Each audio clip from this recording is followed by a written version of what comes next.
Hi friends, வணக்கம். Welcome back to Tamil Mithran. Big பாஸில் இந்த வாரம் கூல் சுரேஷ் எலிமினேட் ஆகியிருக்காரு. ஏற்கனவே இந்த வாரம் மிட் வீக் எலிமினேஷன் அப்படின்னு சொல்லி அனன்யாவை எலிமினேட் பண்ணிட்டாங்க. இதை தொடர்ந்து வீக்கெண்ட் எலிமினேஷனில் கூல் சுரேஷ் எலிமினேட் ஆகியிருக்காரு.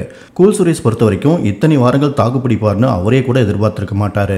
வழக்கமாக வீட்டுக்கு போகணும் அப்படின்னு சொல்லி புலம்பிகிட்டே இருந்த கூல் சுரேஷ் இந்த வாரம் புலம்பல்களுக்கெல்லாம் ஒருபடி மேலே போய் பிக் பாஸ் வீட்டு காம்பவுண்ட் சோர் ஏறி குதித்து வெளியே போயிடலாம் அப்படின்னு முயற்சி பண்ணியிருக்காரு.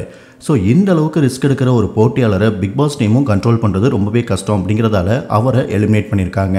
மேலும் இந்த வாரம் நிக்சன், விஷ்ணு, கூல் சுரேஷ் 3 பேரில் ஒருத்தர் வெளியே போயிடுவாங்க அப்படின்னு ஏற்கனவே எதிர்பார்க்கப்பட்ட நிலையில் கூல் சுரேஷ் எலிமினேட் ஆகியிருக்காரு. ஒவ்வொரு வாரமும் எலிமினேஷன் தான் பிக் பாஸ் வீக்கெண்டில் இன்ட்ரெஸ்டிங்கான விஷயமா இருக்கும். ஆனால் வர வர எலிமினேஷன் கூட கொஞ்சம் போரிங்கான எபிசோட்ஸாகவே மாறிட்டுருக்கு.